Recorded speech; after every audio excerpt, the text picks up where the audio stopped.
Rois Syuriah PWNU Jawa Barat sekaligus pengasuh Pondok Pesantren Al-Muhajirin 1, 2, 3, 4, 5 mungkin ya.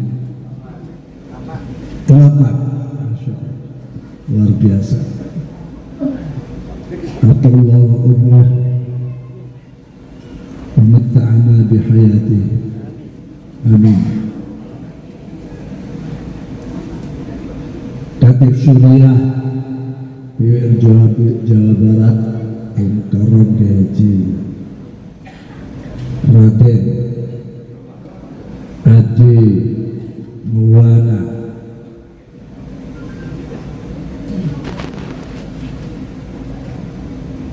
mungkin jalan Rois Syuriah ini sebetulnya. Sahabat Ma'had dan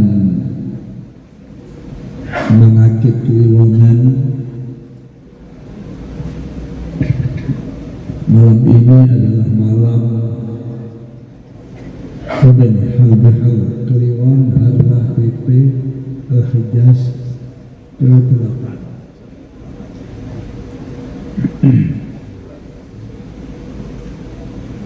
Ketua MUI Jawa Barat Mukarram Haji Aan Ejaan sana, juga Bapak Sekda Provinsi Jawa Barat yang saya muliakan, Kakang Depak ya. Kakang Depak Kemenak Karawang, yang saya muliakan Abah Junaidi yang asli Jember,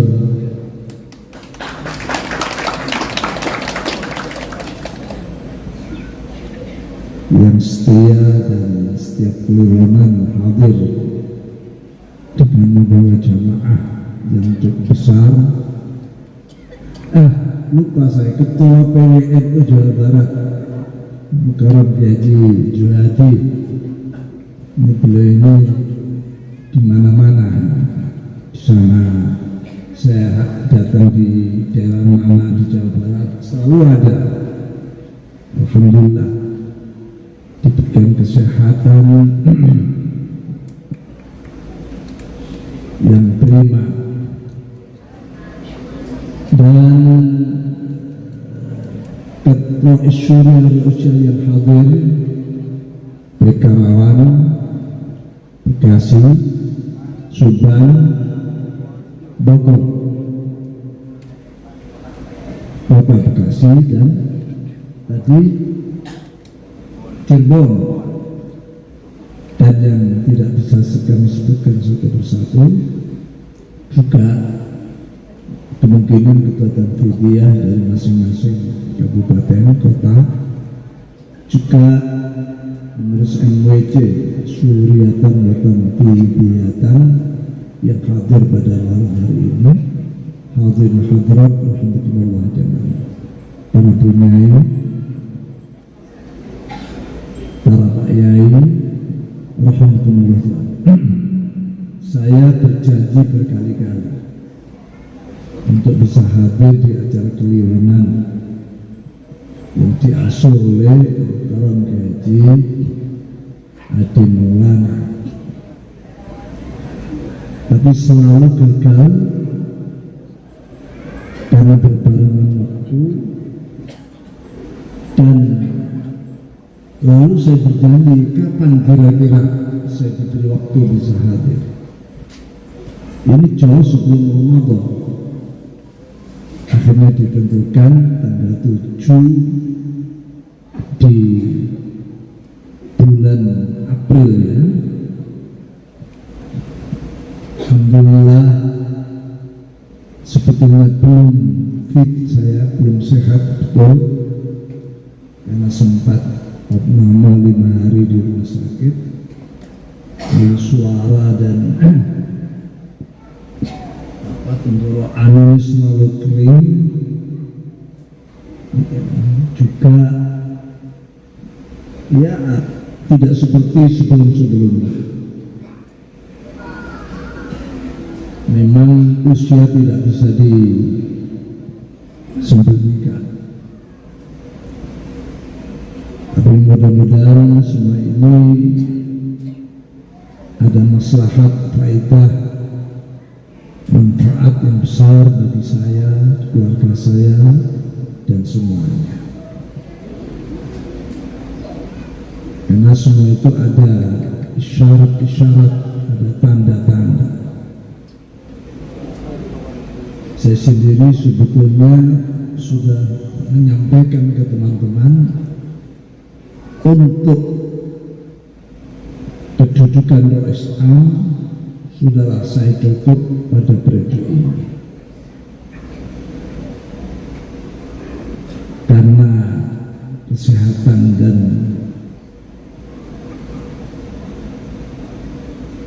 ya kesibukan di rumah ini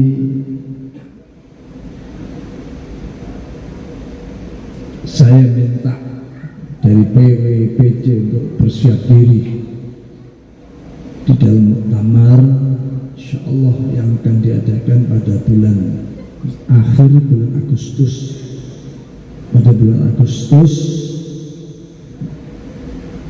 paling akhir tanggal 5 Agustus, karena ke atas ini sudah negara disibukkan oleh peringatan-peringatan Agustus. Dan kenapa Agustus?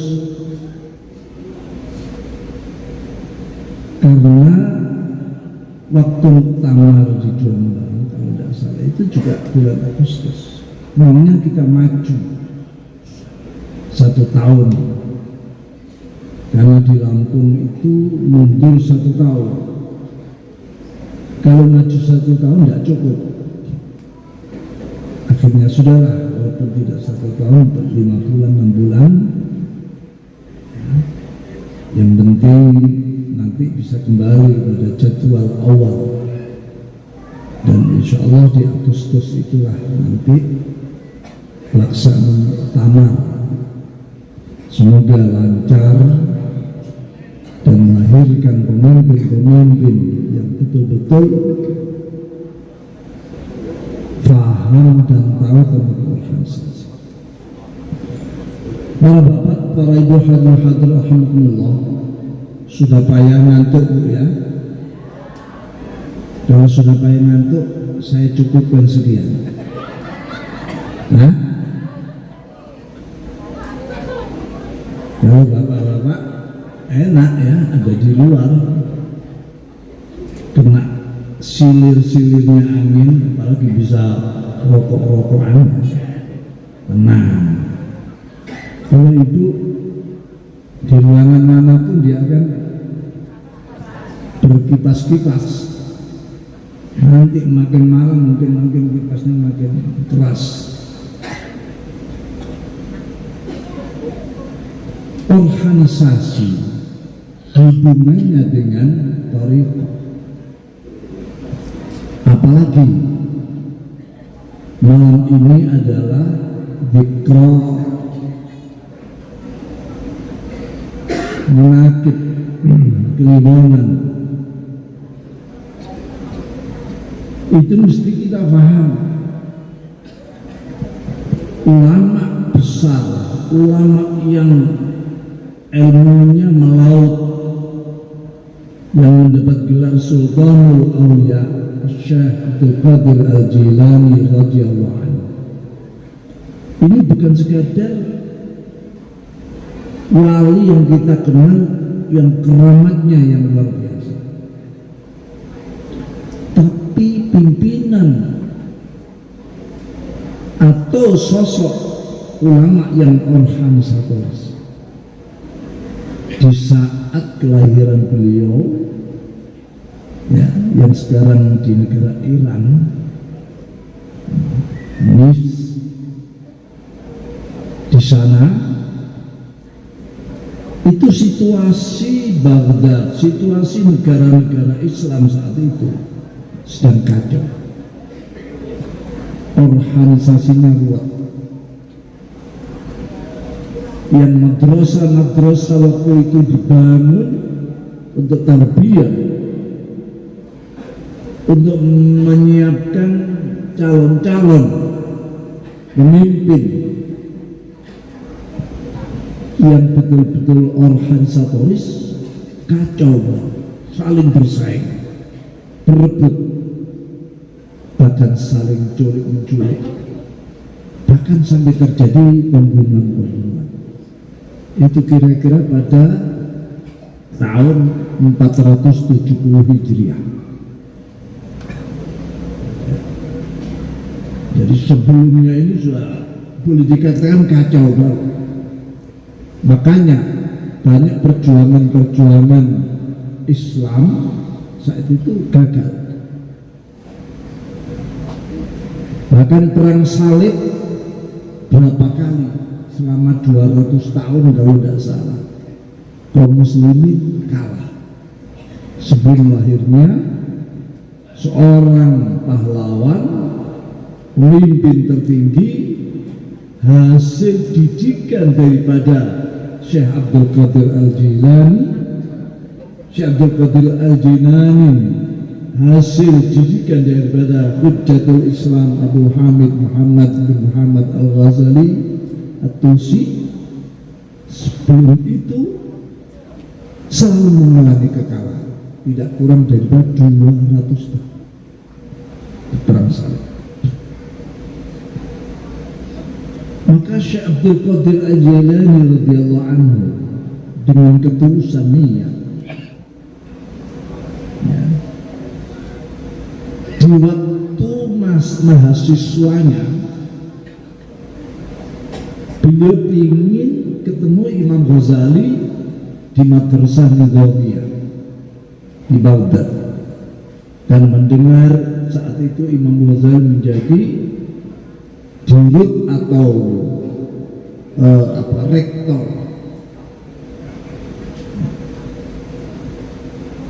Grand Sheikh di An-Nizamiyah. Dia bertiga sebelum masuk ke Nizamiyah, ada 2 teman di perjalanan. Lalu sebelum beliau itu mondok di Nizamiyah, ini ditemani ada 2 teman. Yang satu namanya Ibnu Saqaq, yang satu namanya Abu Sa'id Ibnu Abi Usrun. Ini 3 pelajar Syekh Abdul Qadir masih muda, Ibnu Saqaq juga masih muda, tapi jagoan diplomasi. Setiap ada perdebatan, beliau bisa melumpuhkan hujah-hujah lawannya. Ini rusak. Ahli debat, ahli mantek, ahli usul, ahli semuanya, masih muda. Begitu juga Ibnu Abi Usrun. Ini terkenal kealimannya.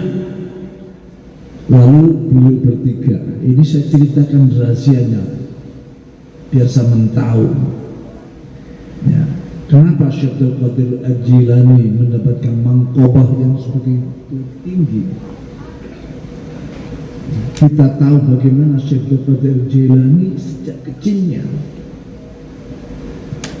beliau menyatakan, bana hadith tariqah ala sidqi, aku bangun tariqahku ini ala sidqi, di atas kebenaran, kebenaran yang mutlak, kebenaran yang tidak main-main, kebenaran yang tidak ada gurauan, tidak ada siasat, tapi betul-betul kebenaran. Seperti cerita di saat beliau ikut rombongan, ya, lalu ada perampok merampas, lalu Syekh Abdul Qadir Al-Jilani ini menyodorkan, loh, harta saya kan tidak dirampas. Waktu itu kan di bekali oleh ibunya berapa dinar, ya, dijahit di bawah ketiaknya, malah ditunjukkan.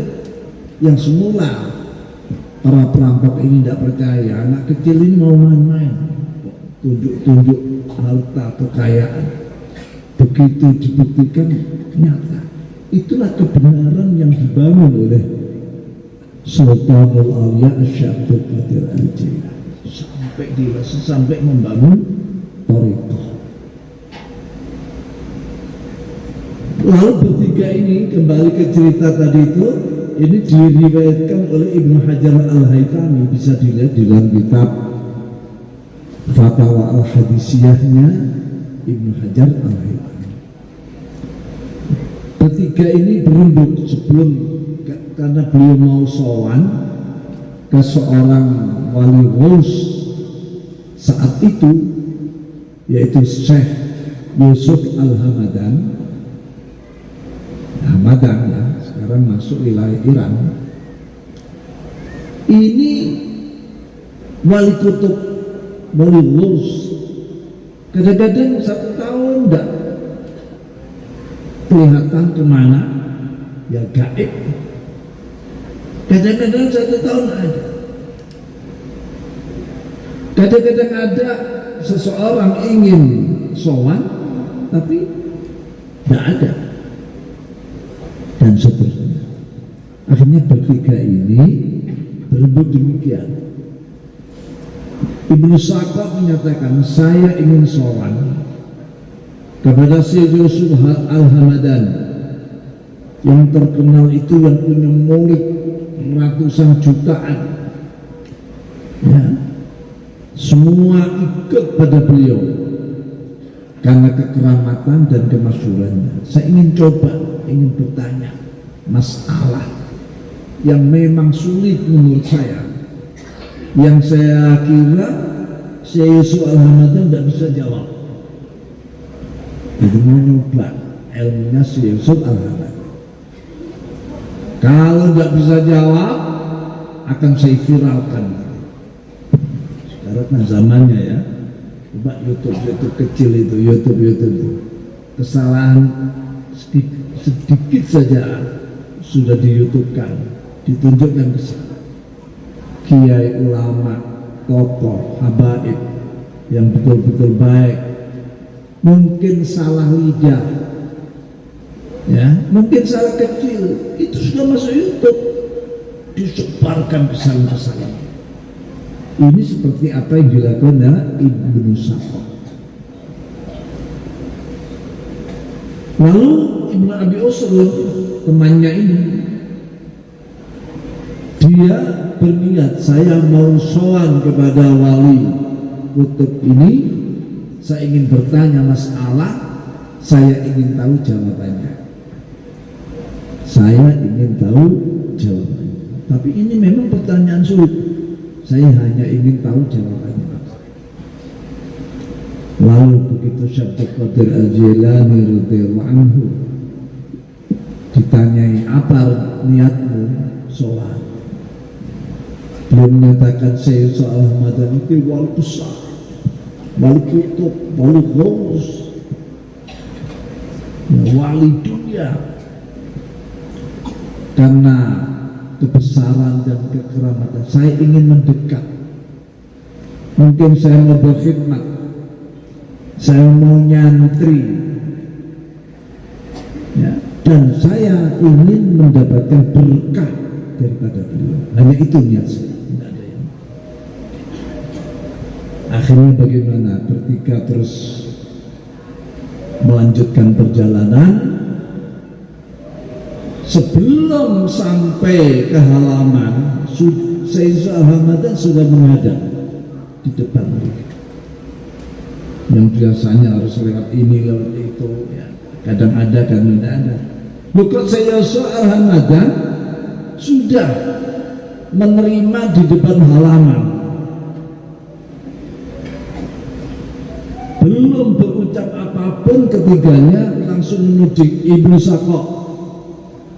Kamu ingin mencoba bertanya kepada saya dengan pertanyaan saya kau anggap tidak bisa. Pertanyaanmu begini, jawabannya seperti ini. Langsung toklok. Saya lihat api neraka sudah sampai pada lehermu. Api kekufuran sudah sampai pada lehermu. Ini akibat orang yang nyoba-nyoba, jajal-jajal, mengungkap-ungkap kesalahan-kesalahan orang lain yang mestinya umat mukmin muslim kalau melihat kesalahan atau rahasia temannya justru malah ditutup. Bu ya, kalau temannya yang punya salah bu, dibuka apa ditutup? Masa kok baik sekali sampai di rumah saya enggak, justru dicari-cari kesalahan. Kalau dapat direkam lalu di YouTube kan. Di sini bagaimana? Iya, iya katanya.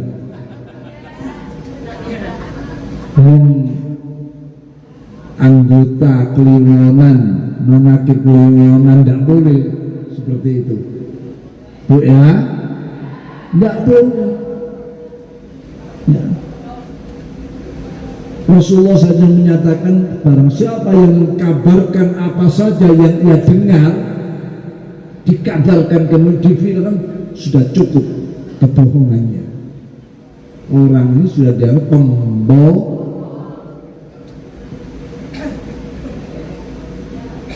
Maka mendengar berita tidak diseleksi, tidak ditabayun, langsung berita ini bisa benar, bisa salah. Itu saja sudah dianggap pembohong. Apalagi berita ini ngoncei, tahu ngoncei enggak? Menelanjangi temannya, aibnya, celahnya, dibuka di hadapan YouTube. Bahkan berlomba-lomba satu dengan yang lain biar dianggap tidak ketinggalan zaman. Lomba-lomba memperbanyak, memviralkan berita yang ia terima. Jadi si Ibnu Sa'qa langsung dituding, saya melihat kekufuran, api neraka sampai pada tenggorokan. Lalu menghadap kepada Abu Sa'id bin Abi Usrun. Abi Sa'id bin Abi Usrun ini lalu dibilang, kamu saya lihat ada ketamaan pada dirimu. Saya lihat tamakmu sudah mencapai di dada ini. Ya. Ketamaanmu akan dunia, akan pangkat, kedudukan sudah mencapai dada. Lalu menghadap pada Syaikhul Qadir Jami'ah, anak ini saya lihat dia akan menjadi orang besar di Baghdad. Dia akan duduk di kursi ya seperti saya ini, kursinya kursi kewilayahan, sambil mengatakan raqabati hadihi qadami hadi ala raqabati kulli waliyin min awliyaillah. Kakiku ini ada di leher atau di tengkuk para wali sedunia. Dari wali sedunia saat beliau duduk di kursi menyatakan qadami hadi ala raqabati kulli waliyin min awliyaillah, wali sedunia ini merasa semua, ada yang gelosor sambil pegang tengkuknya, ada yang menyang sodak kaya saya, sodak kaya saya, sodak kaya saya, semua orang. Pada waktu itu tidak ada televisi, tidak ada HP, tidak ada telepon, tidak ada telegram dan sebagainya.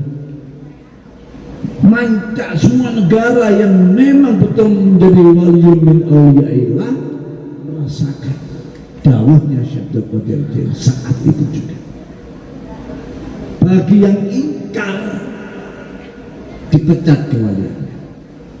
Waktu itu ada dua yang tidak percaya, akhirnya ya dipecat kewaliannya. Bu, masih dilanjut kepada ini sampai subuh ya, sampai subuh. Insya Allah pahalanya berlipat-lipat, pulang membawa keberkahan, dilancarkan urusan-urusannya, dilipat gandakan pahalanya, urusan dunia dan hajat-hajatnya dimudahkan oleh Allah Subhanahu wa Ta'ala. Hutang-hutangnya, ada yang punya hutang dilunaskan oleh Allah. Nah, ini seragam kali ini aminnya ya.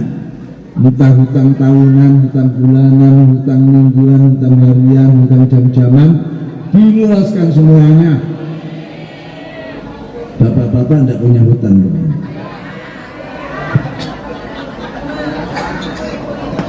diam saja, didoakan diam saja. Dan syukur-syukur yang menghutangi tidak mau disauri. Nah ini tidak mau dilunasi, tidak mau, sudah ambil saja. Nah ya, barokah itu kan tidak tahu. Duduk seperti ini tanpa kursi, bahkan mungkin tanpa tikar pun duduk di majlisil ilmi, itu saja sudah ada maziyah, ada mangqabah. Syekh Abdul Qadir Al-Jilani Sultanul Auliya selalu melakukan hal-hal yang seperti ini. Makanya ajaran beliau itu tidak boleh menghina, merendahkan orang lain. Santri-santri muridatnya selalu dipesan, jangan beda-bedakan antara orang kaya dan orang fakir. Jangan kamu menganggap lebih baik daripada orang yang lain. Syekh Abdul Qadir Jailani radhiyallahu anhu, kalau tahu ada orang kafir, beliau menyatakan dia lebih baik dari saya. Loh, kok bisa?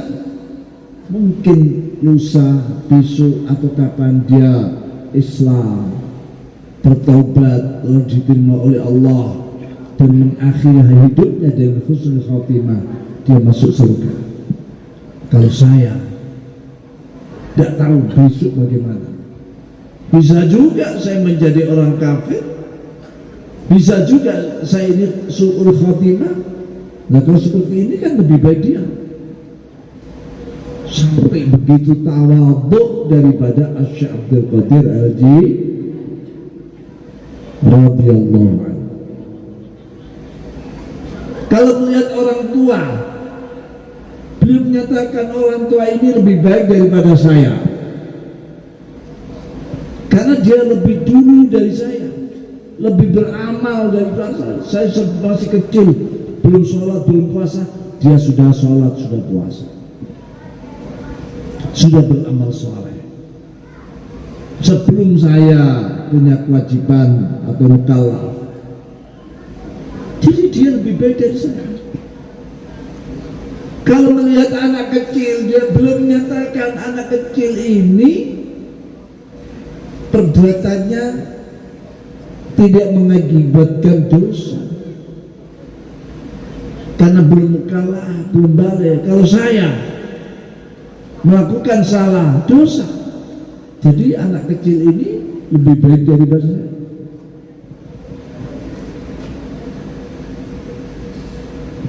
Kalau melihat orang bodoh, tetap menyatakan orang bodoh ini lebih baik daripada saya. Kenapa? Karena dia melakukan kesalahan atas kebodohannya. Dia melakukan dosa karena bodoh, karena tidak tahu. Tapi saya kalau melakukan dosa karena pengetahuan saya, karena saya tahu saya melanggar. Jadi orang bodoh ini lebih baik. Itu itulah Kanjeng Syekh Abdul Qadir Al-Jilani radhiyallahu anhu. Makanya Syekh Yusuf Al-Hamadan menyatakan anak ini akan menjadi pimpinan sultan kelak, duduk di kursi di Baghdad, seraya menyatakan qadami hadi ala raqabati kulli waliyin min awliyaillah. Makanya beliau mendapat gelar Sultanul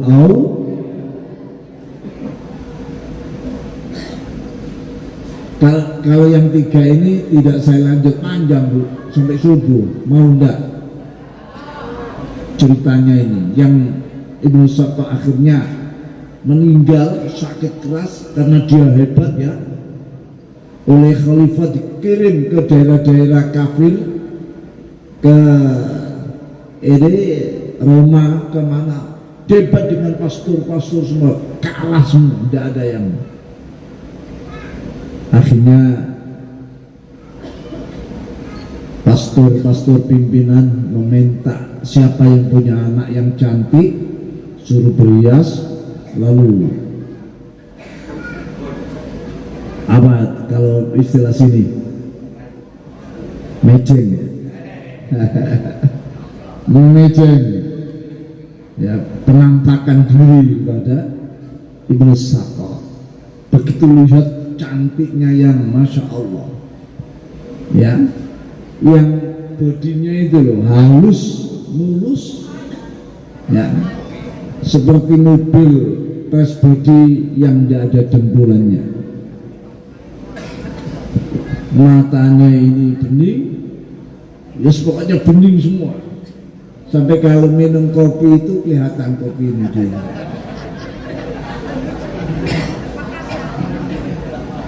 Saking beningnya. Akhirnya gimana? Begitu tahu langsung ngebut, mau dikawin. Dia sudah menang semuanya. Saya harus kawin. Tapi orang tuanya bilang tidak bisa, kecuali bapak masuk Kristen. Kalau bapak mau masuk Kristen, saya kawinkan dengan anak saya. Nah, ini. Tapi karena beliau itu pinter ilmu, cakap ilmu diplomasi, dan memang agak songong, menganggap ini gampang, perhelatan, saya pura-pura masuk Kristen dulu, lalu saya kawin, sudah, nanti balik Islam lagi. Di hadapan mereka masuk Kristen.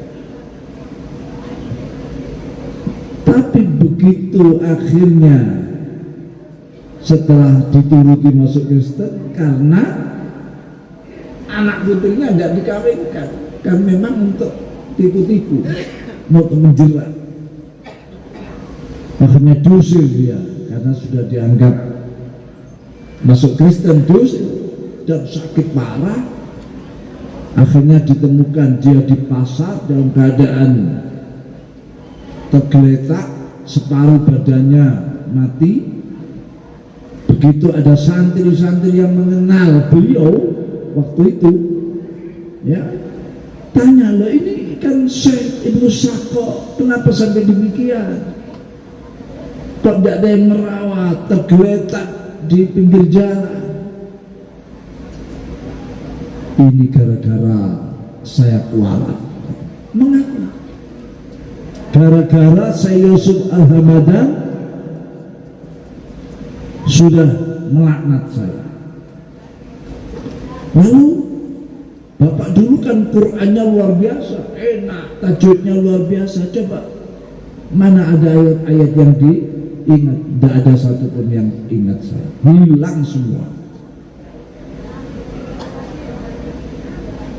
hilang semua. Hanya ingat satu ayat di surat ayat 2, yaitu ayatnya menyatakan rubama yawaddul ladina kafaru Rubbama yawaddul ladzina kafaru ayyakunu muslimin. Rubbama ini bermakna takfir. Banyak sekali orang-orang kafir nanti di saat sakaratul maut ingin menjadi orang Islam. Sebelum sekarat ya tidak tampak, tapi khusus sekarat tampak keinginan, tapi kita juga tidak tahu. Rubbama yawaddul ladzina kafaru muslimin. Hanya itu yang saya apalkan. Jadi artinya dia menunjukkan pingin balik lagi kepada Islam. Lalu Ibnu Abi Usrud akhirnya ditugaskan oleh Khalifah ke Baitul Maqdis, Syria waktu itu, Palestina, untuk diberi tugas perwakafan. Sehingga bertiap hari itu mencatat wakaf-wakaf yang saat itu luar biasa. Al-Azhar itu kaya raya, ya, harta wakafnya lebih daripada kekayaan negaranya. Makanya menjadi ulama di Timur Tengah saat itu tidak dijamin, tidak usah kerja, digaji dari harta wakaf. Semua digaji, semua dijamin, kesehatan, pendidikan, sampai-sampai waktu presiden siapa yang tertembak yang sesudahnya ini, Husni Mubarak, ingat Husni Mubarak itu sampai-sampai minta supaya harta kekayaan Al-Azhar ini dikuasai oleh negara. Yang dulu otonom sekarang ada dalam, kan saking besar. Akhirnya apa? Hari-harinya sibuk. Tapi beliau ini seorang ulama besar, punya jasa besar pada umat Islam. Beliaulah satu-satunya yang pertama kali seorang ulama yang membolehkan negara mewakafkan harta umum, harta yang dikuasai negara, harta maslahat. Fikihnya tidak boleh, fikih kita tidak boleh, ya, karena wakaf itu harus hak milik, sedangkan pemerintah, presiden atau raja tidak memiliki, hanya menguasai. Jadi perwakafannya tidak sah. Tapi Imam Ibnu Abi Usrud inilah yang usul, kata Imam Suyuti, mengusulkan sah. Kenapa?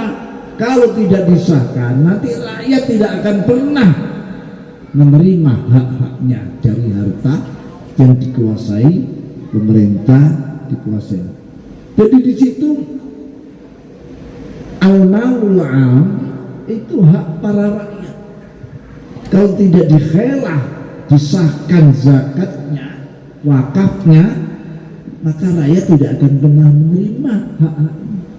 Dan sampai sekarang ini berjasa. Banyak ulama yang ambil pendapat Ibnu Abi Usman. Cuma itu kehidupannya disibukkan dan ngurus harta kekayaan, karena apa? Dia mencatat semua harta wakaf, harta semuanya. Syekh Abdul Qadir Jailani seperti itu kita. Para bapak, para hadirin hadirat. Jadi torekotan atau manakib, mangkobah itu bukan sekadar, artinya apa? Ketorikotan, keauliyaan dari muassis-muassisnya, pendirinya, itu penuh dengan tarbiyah pendidikan. Bagaimana Syekh Abdul Qadir Jailani mendidik anak-anak didik yang sudah diberikan pengajaran tentang thariqah, dan thariqahnya itu adalah paduan daripada fikih, ya, ilmu fikih, perpaduan ilmu fikih itu dengan akhlak, dengan moral, dengan tasawuf lah. Fikih dan tasawuf ini gabungan pendidikan tarbiyah yang diberikan oleh Syekh Abdul Qadir Jailani. Fikih ini jangan dianggap fikih seperti takrib atau mu'in. Fikih ini maksudnya pemahaman terhadap agama. Fikih secara umum, ya, karena fikih itu artinya al-ilm. Makanya hadis Rasulullah SAW, bu, yang belakang yang jelosor itu suruh bangun. Itu ada ya. Ada yang mulai tadi mantuk saja, mantuk saja. Jadi fikih itu menurut sebuah hadis Rasulullah Shallallahu Alaihi Wasallam menyatakan, "May yuridillahu bi khairan yufaqihu fiddin." Barang siapa yang dikehendaki khair oleh Allah, bu, kemana bu?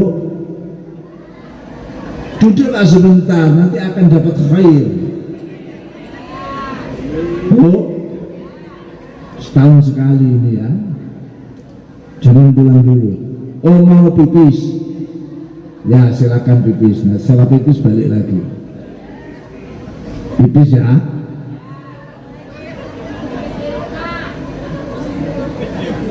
Pipis di rumah. Man yuridillahu bi khairan yufaqihu fiddin. Barang siapa yang Allah menghendaki dia khairan, dalam terjemah lain, barang siapa yang dikehendaki khair oleh Allah, yufaqihu fiddin, maka Allah akan memahamkan dia dalam agama. Jadi faqih itu mahal, ilmu, memahamkan. Artinya apa? Orang kok seneng ngaji, seneng mondok, seneng torikotan, seneng manakipan. Karena torikot waktu itu pada tahun 470 Hijriah itu menghadang perpecahan madhabiyah, ya, yang waktu itu perpecahan terutama antara madhab Syafi'i dan madhab Hambali. Syekh Abdul Qadir Jailani madhab Hambali. Jadi masih belum balik, keras perpecahan, ya, antara madhab Syafi'i dan madhab Hambali. Tapi begitu Syekh Abdul Qadir Jailani akhirnya telah menjadi mahasiswa, masih muda, menguasai ilmu, maka ketegangan itu bisa diselesaikan. Madrasah-madrasah dulu yang dibangun untuk tarbiyah dan persiapan kaderisasi rusak karena perpecahan madhabiyah, perbedaan madhab, fanatisme kemadhaban, akhirnya dibangun lagi oleh Syekh Abdul Qadir Jailani. Dan di saat itu saya juga mendidik anak-anak muda, dibagi ada dua yang sepuh-sepuh, diberikan pendidikan khusus, ya, tentang ibadat dan muamalat. Yang muda-muda ini semua ilmu tidak kurang daripada 13 macam ilmu diajarkan oleh Syekh Abdul Qadir Jailani untuk lahirnya para kader-kader bisa menghadapi Zionis, menghadapi tentara ini salib. Karena waktu itu kan tentara salib 200 tahun memenangi peperangan. Jadi satu memang persiapan, jangan dikira tarekatnya itu cuma bikin, tapi persiapan harus sama dengan Nahdlatul Ulama. Nahdlatul Ulama ini dilahirkan melalui syarat Nawawi, lalu ada lambang-lambang yang dikirimkan oleh Syekhana Khalil pada Rasul Asy'ari, yaitu ayat surat Thaha ayat 17 sampai 23, lalu tongkat dan seutas tasbih dikirimkan oleh Syekh Khalil agar berhasil dengan 3 lambang itu menerjemahkan untuk sebuah kaderisasi pendidikan dan sebagainya, dan agar NU dengan isyarat tongkatnya itu bisa meniru seperti tongkatnya Nabiullah Musa alaihis. Bagaimana tongkat Nabi Musa? Laut merah dipukul langsung menjadi jalan raya, 12 jalan raya yang bisa dilewati oleh bangsa Bani Israel, umat Nabiullah Musa alaihissalam. Itu tongkat. NU dengan lambang tongkat juga agar meniru kesaktian seperti itu, dan itu dibuktikan waktu gerakan-gerakan ingin membubarkan NKRI, ya, timbul pemberontakan PKI, kiai-kiai di desa-desa, santri-santri, ya, ini turun menyelesaikan masalah, selesai balik lagi kan. Ini juga sebagai lambang bagaimana para kiai NU dulu menyelesaikan masalah. Jadi tongkat ini tongkat diharapkan meniru atau sama atau ya sepertilah tongkatnya Nabiullah Musa. Lalu tasbih ini yang bikin torekot masuk dia. Ya. Lalu transfer ilmu, ayat ini dikirim, ini termasuk bagian transfer ilmu dengan sangat-sangat. Makanya surat Thaha yang menyatakan wa ma tilka biyaminika ya Musa qala ya asai atawakkau 'alaiha wa usbiya ala ghadami wa ya fiha ma'aribu ukhra qala alqiha ya Musa fa alqaha fa idza hiya hayyatun tas'a qala khud'ha wa la takhaf sanu'iduha siratal ula, seterusnya. Sama ini terjemah ayat yang dikirimkan, dialog antara Allah dan Nabi Musa, dialog antara Allah dan Nabi. Malam ini juga ada dialog, ya ini saya ngomong sama mendengar lalu memahami, itu dialog batin. Allah bertanya, bukan berarti Allah tidak tahu, Allah maha tahu. Wa tinggal dia ya Musa, apa yang ada di tangan kanan wahai Musa? Padahal tangan kanan Musa itu pegang tongkat. Olahi asaya, ini tongkatku ya Allah. Ya asaya atawa kawali, aku gunakan telekan, sandaran, pegangan. Wa ausubiya ala ghanami, dan aku gunakan untuk mencari makanan untuk binatang ternakku. Nah ini urusan ekonomi. Untuk tekan pertahanan dan lain sebagainya. Waliyafiyah ma'aribu, dan saya masih banyak kepentingan yang lain. Allah dawuh qala khudha, pegang lagi ya Musa. Alqiha ya Musa, lemparkan tongkatmu. Begitu tongkat dilempar, berubah menjadi ular naga yang besar. Sampai Nabi Musa grogi melihat tongkatnya berubah, akan melahap apapun. Akhirnya Allah dawuh, khud'ah wa la takhaf, ambil kembali, jangan takut. Sanu'idu hasil, akan aku kembalikan pada bentuk semua, dipegang jadi tongkat. Sekarang kita bertanya di mana tongkat itu berada? Di Jawa Barat, di Jawa Timur, Jawa Tengah, di KI, di Banten, apa di sana tongkat, atau di luar Jawa? kita kehilangan tokoh. Ada beban besar di tubuh Nahdlatul Ulama yang seperti apa yang bagaimana Kanjeng Syekh Abdul Qadir Jailani mendidik mentarbiyah, karena waktu itu sudah ada terjadi perubahan-perubahan besar.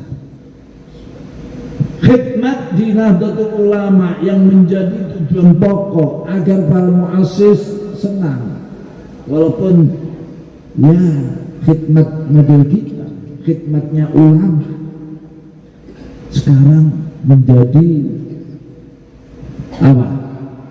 Perpecahan, menjadi keroyokan, menjadi rebutan. Khidmat seperti ghanimah sekarang. Orang mencari, tarik, ini saja, ini nanti sebentar lagi nak muktamar. Anda panjang akan tahu bagaimana keroyokan, perebutan kedudukan itu nanti. Bahkan sampai menggunakan money politik. Dan sudah bukan rahasia lagi nanti cabang PW dukung si A biar dapat tiket, biar dapat fulus seinbil fulus mulus, wabidunil fulus mampus. Nanti akan lihat. Lalu mendatangi si B karena calon, saya cukup, saya minta tiket, kanan kiri oke. Ini terjadi di tubuh Nahdlatul. Bagaimana bisa baik kalau kita mendapatkan pemimpin melalui money politik, melalui sogok, melalui suap dan sebagainya? Jangan. Ini kok diam saja, kenapa? Hah? Ngantuk. Jadi tidak memahami apa yang saya sampaikan. Saya yang ngotot tadi dianggap angin lalu saja. Saya beritahu sampean sebentar lagi. Coba di PC di ini. Saya ini waktu di PW Jawa Timur membatalkan pelaksanaan konvercap beberapa kali karena ada berbau money politik. Saya berkata, para bapak, maka syukur Kiai Ade Fatahillah mengadakan kliwonan manakib atau menakib kliwonan. Ini kita bisa menarik pelajaran yang luar biasa daripada Kanjeng Syekh Abdul Qadir Jailani.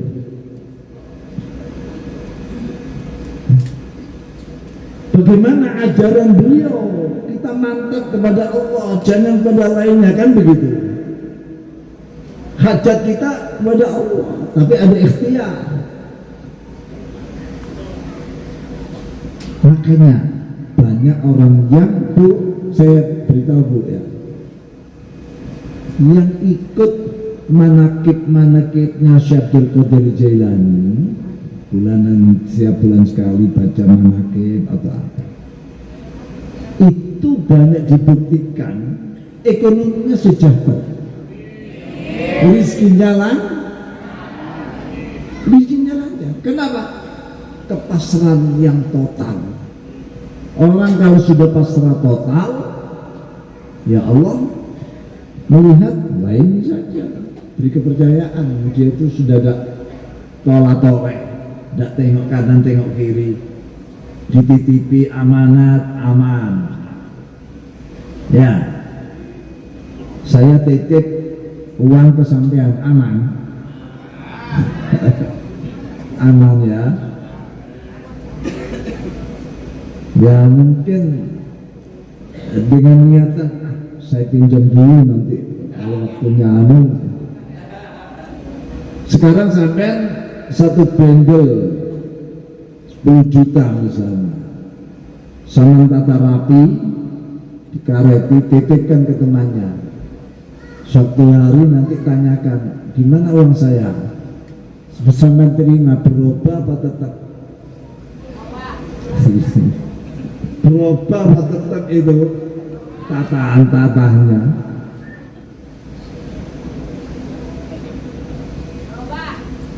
Berubah. Ini tadi baru bangun.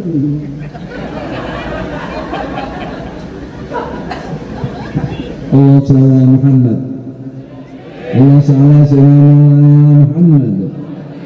Allah sallallahu Muhammad. Mari kuat-kuat kanjeng. Akan dapat berkah kanjeng saya menyaksikan orang-orang yang istiqomah.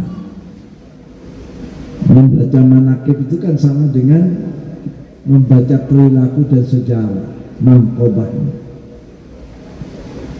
Apalagi kumpul di sini dalam rangka menyebut kata atau nama Syekh Abdul Qadir Al-Jilani. Ada riwayat menyatakan, ya, waqarda anak inda dzikri sholihin tatanazzalur rahmat min rabbil alamin.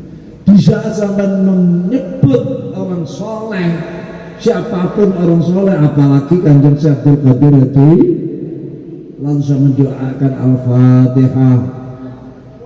Nyebut kanjeng Syekh, ada yang nyebut temannya Syekh Abdul Qadir Jilani, Al-Fatihah berkali-kali. Tatanazzalur rahmat min rabbil, rahmat Allah akan deras diturunkan pada saya. Jangankan 1.000, 1 juta rahmat, 1 rahmat saja saya mendapatkan cukup untuk kehidupan panjenengan, untuk mengurus warga, mengurus rumah tangga, mengurus rakyat dan sebagainya. Syekh Abdul Qadir Jilani itu pesannya pada murid-muridnya, ikhlas. Jangan harapkan sedikit pun pada selain Allah. Kepada fuqara masakin, sayangi mereka, beri makan, beri. Kepada orang-orang kaya, hormati, tapi jangan sampai merendahkan diri. Sehingga Syekh Abdul Qadir Jilani menyatakan, beliau fattastu al-a'mal kullaha, aku teliti amal-amal semuanya.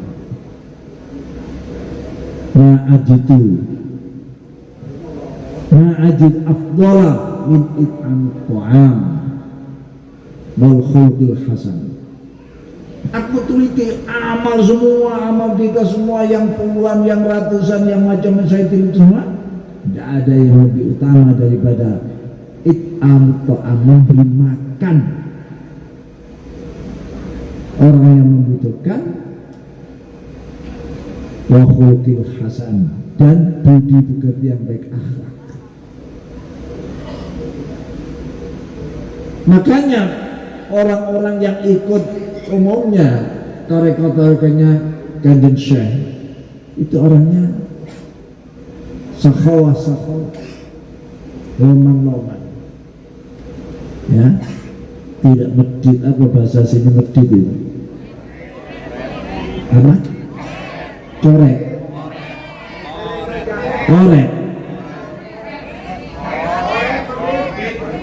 Orang korek.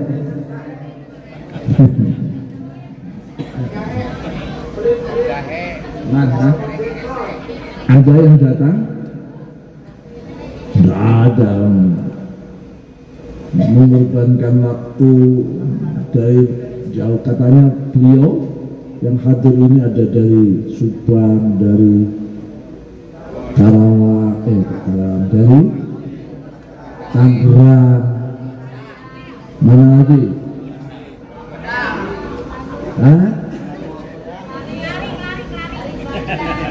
Iya. Mana terus. Luar biasa. Mengorbankan waktunya, insya Allah kan Syekh Abdul Qadir mendoakan hamba. dirubah hidupnya. Tapi setelah hidupnya berubah makmur, sampai jangan berubah, makin giat. Biasa manusia itu ya itu kalau masih melarat macam-macam janjinya. Tapi kalau sudah kaya raya, iya.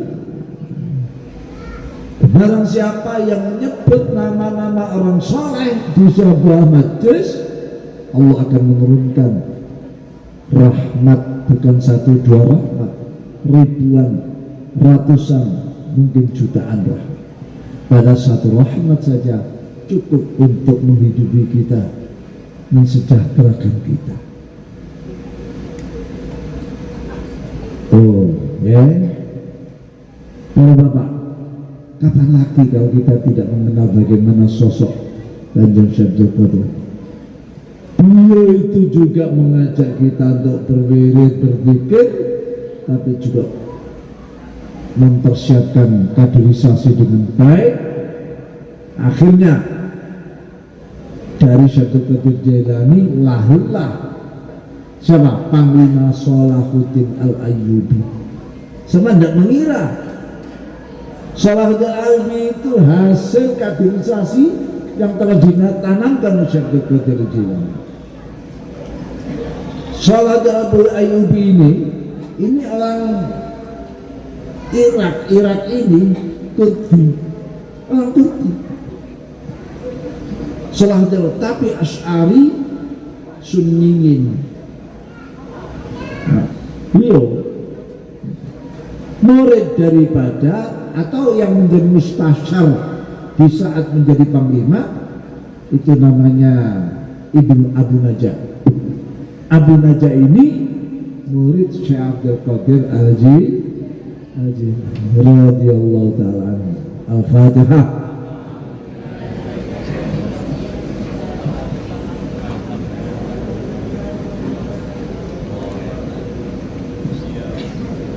Jadi dan ini lagi Syekh Abdul Qadir itu bukan organisatoris ulum. Lahir itulah Panglima Salahuddin Al-Ayyubi yang mampu menangkan perang salib di tangan Salahuddin Al-Ayyubi, bisa merebut kembali perang salib, dimenangkan oleh muslimin. Bahkan Bait Al-Maqdis dibebaskan oleh beliau. Yang membeli Bait Al-Maqdis itu Sultan Salahuddin Al-Ayyubi. Makamnya ada di sebelah, kalau sampai ke Syria di masjid itu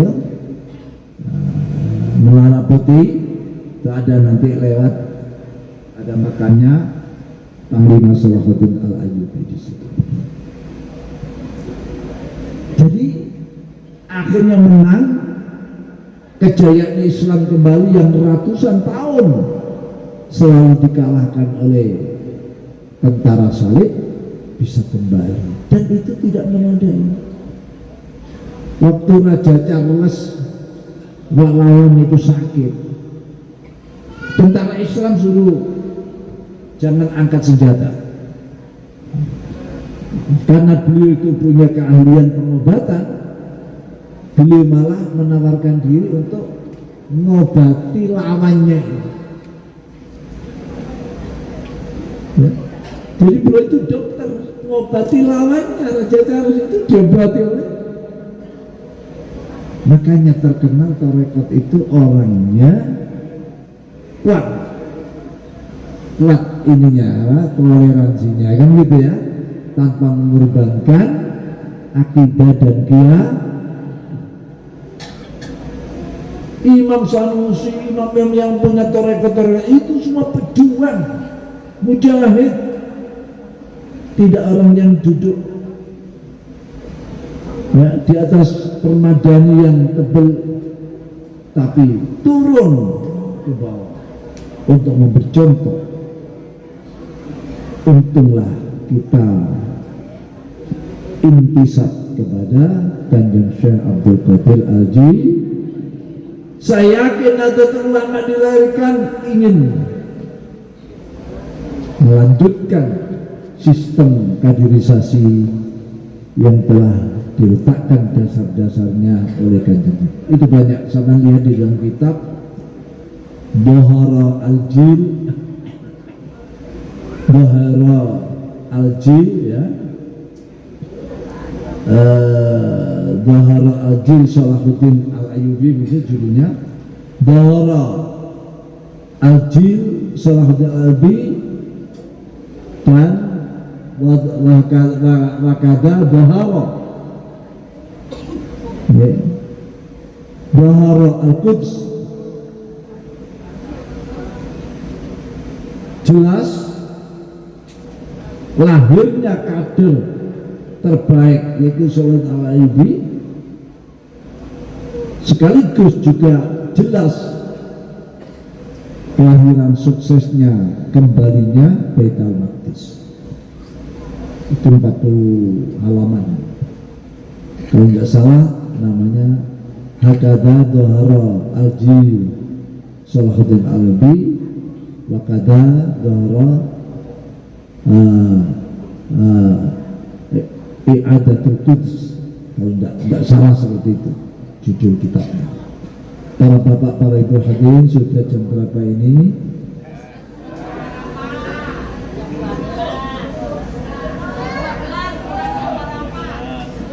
Cukup ya?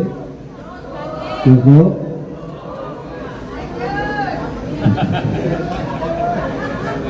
Lanjut.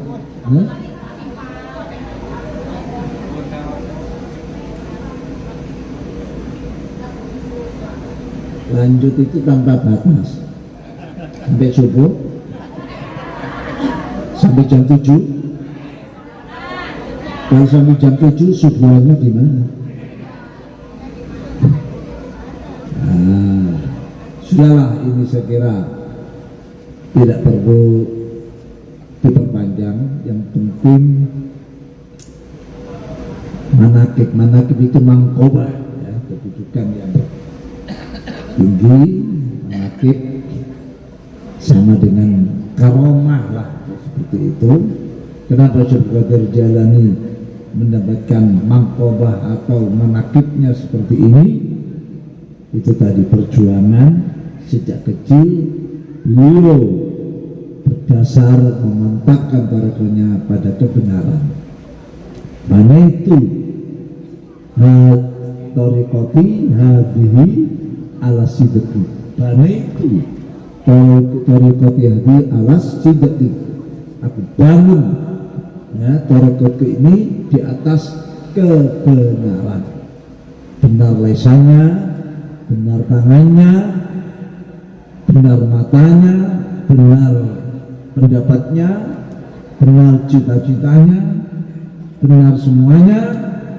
Wakunu ma'as-shadiqin.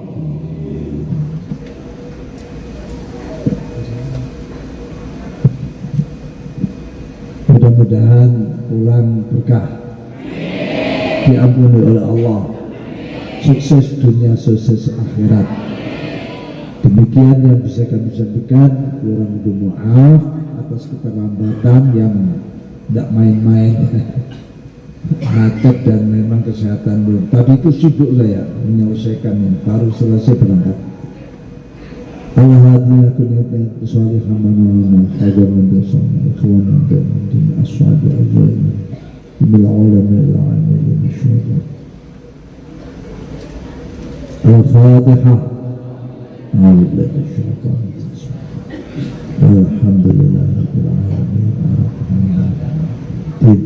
Iyyaka na'budu wa iyyaka nasta'in. Al-Fatihah.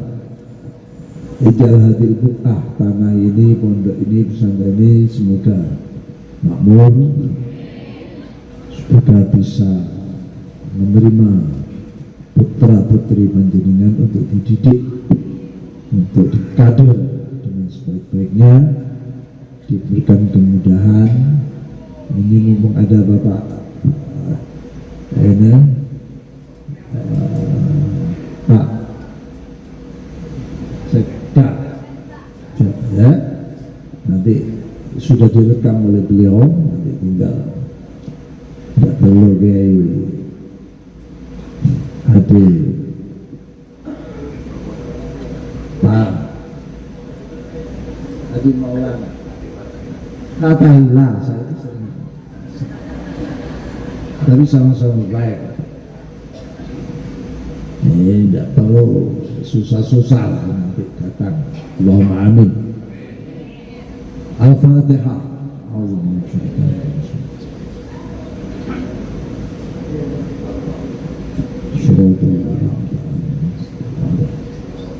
Bisa mengejar seperti Lia Kiai Abun Benyamin yang 8 pesantren, ya, 8 pesantren semua besar-besar.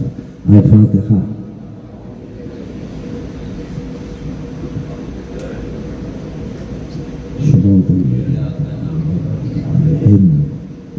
Bismillahirrahmanirrahim.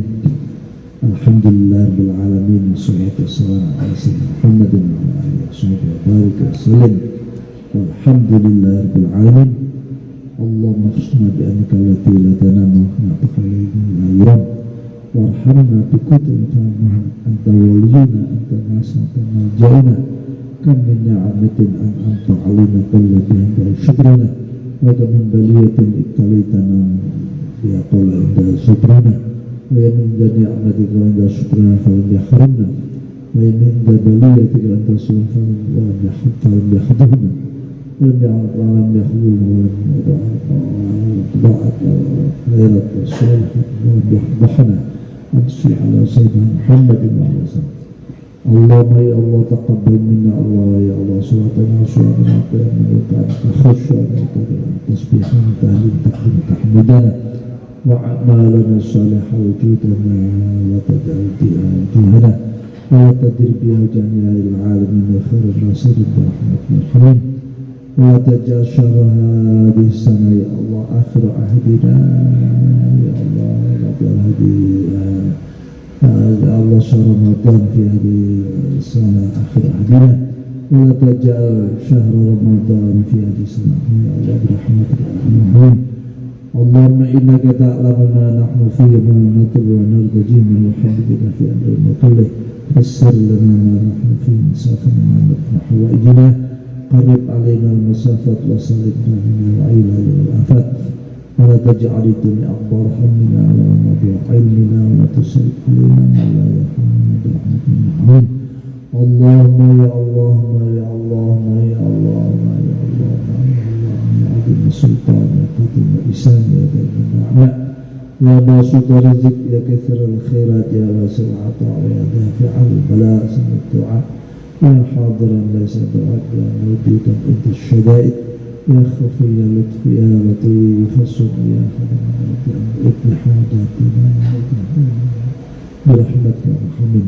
اللهم يا الله يا الله اجعل اجتماعنا هذا يا ضمن المحكوم وصنفرك وذلك وتفرك واجعل تفارقا بعد تفارقا معصوما محسونا برحمتك يا ارحم الراحمين ربنا آتنا من لدنك رحمة وهيئ لنا من أمرنا رشدا ربنا آتنا في الدنيا حسنة في الآخرة حسنة وقنا عذاب النار وصلى الله على سيدنا محمد وعلى آله وصحبه وسلم سبحان ربك رب العزة عما يصفون وسلام على المرسلين الحمد لله بسم الفاتحة.